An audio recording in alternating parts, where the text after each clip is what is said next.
جیسے آپ الحمد کے سورے میں کہتے ہیں ایاک نعبد و ایاک نستعین، میری عبادت کرتا ہوں تجھ سے، جملہ ادھورا ہے یہ. غور کیا آپ نے؟ جو علم کلام سے واقف ہے وہ سمجھ جائیں گے. بھئی اگر میں یہ کہوں کہ بھئی اسماعیل بھائی آپ سے مدد چاہتا ہوں تو جملہ ادھورا، اس لیے یہ پوچھیں گے کون سی مدد بھائی؟ جب میں بتاؤں گا کس بات کی مدد تو جملہ پورا ہوگا. ایاک نعبد و ایاک نستعین، تیری عبادت کرتا ہوں تجھ سے ہی مدد چاہتا ہوں. کیا؟ اہدنا الصراط المستقیم. کیا بات مکمل ہوئی؟ تو آیت کو قرآن میں رکھا تو حق ملا. ان لوگوں نے آیت کو نکال کے تنہا آیت کو سمجھا تو گمراہ ہو گئے. اب آئیے، علم احد الیکم یا بنی آدم اللہ تعبدوا الشیطان انہ لکم عدو مبین وان اعبدونی ھذا صراط مستقیم. مولا نے کہا تھا ایک عنوان پر کوئی بات آ جائے آیت میں تو قرآن میں دیکھو اس عنوان پر کہاں کہاں کیا کیا بیان ہوا. ہم نے یہی نسخہ استعمال کیا، یہ فارمولا استعمال کیا. یہاں لفظ آیا تھا صراط مستقیم، ہم نے دیکھا کہ یہ کہاں پر ہے، اور تو الحمد کے سورے میں ہی ملا. ابھی جو آیت میں نے پڑھی اہدنا الصراط المستقیم، کیا اللہ بتا رہا ہے صراط مستقیم ہے کیا؟ صراط الذین انعمت علیہم، ان کا راستہ جن پر تیرا انعام نازل ہوا. طے کر دیا الحمد کے سورے نے کہ نفرت کس سے کرنی ہے، محبت کس سے کرنی ہے. اللہ کی اطاعت کا مطلب یہ ہے صاحبان انعام سے محبت، اللہ سے محبت ہوگی. ان کے دشمنوں سے نفرت، شیطان سے نفرت ہوگی. تو آیتوں کو ملانے سے حق ملتا ہے. اب عزیزان محترم ذرا یہ دیکھیں عملی طور پہ یہ عہد کیا ہے، یہ بھی تو جاننا ہے. بھئی نفرت محبت سمجھ میں آ گئی، عملی طور پہ کیا ہو؟ تو اسے ہم نے دیکھا. کتاب کا نام ہے 8ویں جلد بہار الانوار کی، دوسری کتاب روح الحیات. میں حوالہ اس لیے دے رہا ہوں کیونکہ بات آگے جو ہونے والی ہے وہ ذرا کچھ لوگوں کو گوارا نہیں ہوگی. میں حوالہ اس لیے دے رہا ہوں کہ مجھ پر انگلی نہ اٹھانا، امام سے پوچھنا جا کر، کیونکہ حوالہ دے دیا میں نے. اب امام نے یہ کہا یا نہیں کہا اس کی ذمہ داری مجھ پر.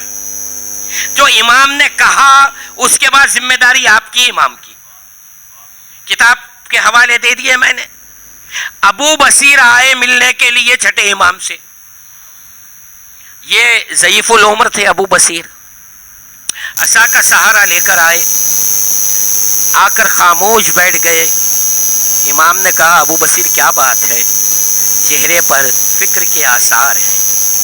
کہا مولا عمر کے اس حصے میں ہوں کہ کبھی بھی موت آ سکتی ہے، عاقبت کو لے کر پریشان کہ میرے برزخ کا کیا ہوگا، موت کے بعد کا جو سفر ہے اس کا کیا ہوگا. امام نے کہا ابو بصیر تم کیوں فکر مند ہو؟ کہا مولا کیوں نہ رہوں، آپ کے جد رسول اللہ نے برزخ کے عذاب بیان کیے ہیں. پھر کہا امام نے میرا سوال ابو بصیر نہیں سمجھے تم، میں پوچھ رہا ہوں یہ سب تو نظام قدرت ہے. اللہ نے نظام بیان کیا، رسول نے نظام بیان کیا کہ موت سے لے کے محشر تک 7 مرحلے ہیں تکلیف کے. میرا سوال یہ ہے تم کیوں فکر مند ہو؟ کہا کیوں نہ رہو؟ کہا ابو بصیر تمہارے دل میں ہماری محبت نہیں ہے. اگر کوئی یہ سمجھے کہ بھئی ایسا ہے تو اور ایک حوالہ لے لو، بات مکمل ہو جائے. الخصال شیخ صدوق علیہ الرحمہ کی کتاب، اس کا ریفرنس حیات القلوب کی 3 جلد، صفحہ نمبر 199. پورا حوالہ اس لیے دے رہا ہوں کہ برزخ میں عذاب کا تصور امام نے مومن کے لیے ختم کر دیا. وہ حوالہ دینے جا رہا ہوں. وہاں راوی ہیں جابر بن عبداللہ انصاری، جلیل القدر صحابی ہیں مولا کے رسول کے. یہ بیان کرتے ہیں کہ بس میں رسالت میں بیٹھا تھا کہ ہم نے دیکھا سامنے سے علی مرتضیٰ آ رہے ہیں. رسول اللہ بلند ہو گئے, علی کو سینے سے لگایا اور کہا علی مبارک ہو تمہیں, اللہ نے تمہارے شیعوں اور تمہارے محبوں کے لیے 7 فضیلتیں عطا کی ہیں. پھولوں پہ ذرا غور کریں حضور, یہ جو کہا جاتا ہے نا نہیں نہیں شفاعت تو ہے مگر ویسے مومن بنو, وہ بات ختم کر دی ہے علی نے یہاں پہ, رسول نے یہاں پر. کیوں؟ شیعہ اور محب دونوں کا فرق بتا دوں آپ کو, جو امام نے کہا ہے. پوچھا گیا شہزادی کونین سے بھی ہے یہ حوالہ, شیعہ وہ ہمارا جو تمام واجبات ادا کرے, ہر حرام سے دامن بچائے, ہم سے محبت کرے, ہمارے دشمنوں سے عداوت کرے, یہ پورا پیکج ہے شیعہ. اس کے بعد امام نے کہا لیکن تم سب شیعہ نہیں ہو, شیعہ فرقے میں ہو, تمہاری ذات میں تم محب ہو ہمارے. تو پتہ یہ چلا کہ محب میں کچھ خامیاں بھی ہوں گی, کچھ واجبات بھی ترک ہو گئے ہوں گے, اسی لیے 2 سیکشن بیان کیے. اب اس حدیث میں روایت میں رسول کہتے ہیں کہ اے علی مبارک ہو تمہیں کہ تمہارے شیعوں اور محبوں کے لیے اللہ نے 7 فضیلتیں عطا کی ہیں. کہا اللہ کا نظام ہے کہ موت سخت ہے, تمہاری محبت کے سبب اللہ تمہارے محب کو اور شیعوں کو موت کو نرم کر دے گا. زندوں کو نظر آئے گی, جو زندہ ہیں وہ دیکھیں گے بھئی تکلیف میں نہیں. امام کہہ رہے ہیں وہ جو خوشی محسوس کر رہا ہے تم نہیں سمجھ سکتے, کیونکہ اس کی نگاہ میں اس وقت ہم ہوتے ہیں. دوسری منزل کہا کہ اللہ کا نظام ہے کہ قبر تاریک ہوتی ہے, اندھیری ہوتی ہے, لیکن اے علی تمہاری محبت کے سبب تمہارے شیعوں اور محبوں کے لیے اللہ ان کی قبروں کو روشن کر دے گا. تیسری منزل کہا کہ قبر میں فشار ہوتا ہے, یہ نظام الہی ہے, قانون الہی ہے. کہا کہ لیکن اے علی مبارک ہو تمہاری محبت کے سبب تمہارے محبوں اور شیعوں کے لیے فشار کے بدلے جنت کی ہوائیں آنے لگی. یہ محبت کی اہمیت کو سمجھے, بہت اہم ہے یہ بات. اس کے بعد کہا کہ میزان پر اعمال تولے جائیں گے. کہا اے علی مبارک ہو اللہ نے تمہاری محبت کے سبب تمہارے اور شیعوں اور محبوں کے لیے اللہ نے تمہاری محبت کے سبب طے کر لیا ہے کہ جب میزان اعمال کے پاس آئیں گے تو تمہاری محبت کے سبب انصاف ہو جائے گا. کہا پلے صراط کی مسافت ایک آدمی چلنا شروع کرے تو 700 سال لگ جاتے ہیں. شیعہ سنی سب کے پاس یہی ہے. پلے صراط کتنا ہے طویل, ایک آدمی چلنا شروع کرے پیدل تو 700 سال. اب سنیں کیا کہہ رہے ہیں رسول اللہ, مبارک ہو علی پلے صراط کی مسافت 700 سال کی ہے, لیکن تمہاری محبت کے سبب تمہارے شیعہ اور محبوں کے لیے اللہ نے یہ شرف عطا کیا ہے چشمے زدن میں ادھر چلے جائیں گے. کا میدان محشر میں ہول ناکیاں ہوں گی محشر کی, سب پریشان حال ہوں گے, نفسا نفسی کا عالم ہوگا. علی مبارک ہو کہ تمہاری محبت کے سبب تمہارے شیعوں اور محبوں کے لیے اللہ ایک شامیانہ بندوائے گا, اس کے نیچے یہ آرام سے بیٹھیں گے, ادھر حساب ہوگا پوری دنیا کا, اور تمہارے شیعوں کے لیے محبوں کے لیے کھانے دیے جائیں گے. یہ محبت علی ہے. ایک سلوات بھیجے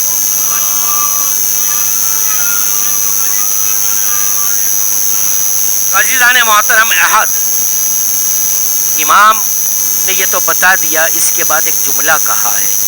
ابو بصیر نے کہا مولا آپ کہتے ہیں یقین ہے آپ پر اطمینان بھی ہے, لیکن یہ بتائیں کہ قرآن میں کہیں اس کا ذکر ہے؟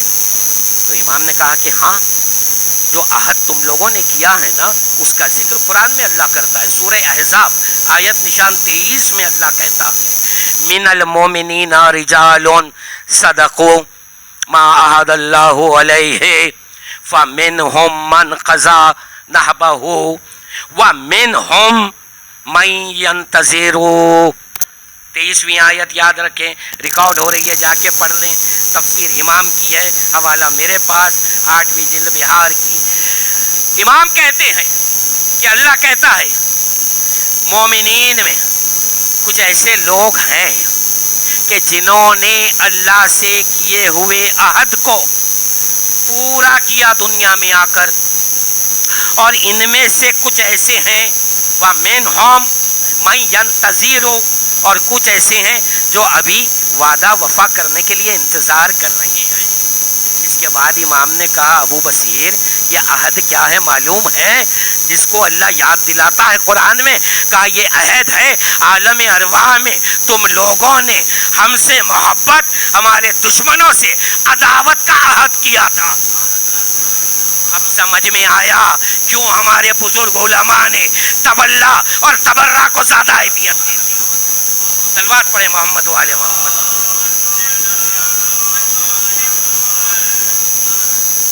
آؤ یہ عہد محبت اہل بیت ہے نا, اس کی اہمیت دیکھیں. اب آپ کتاب کا نام اعتقادات امامیہ, شیخ صدوق کی کتاب.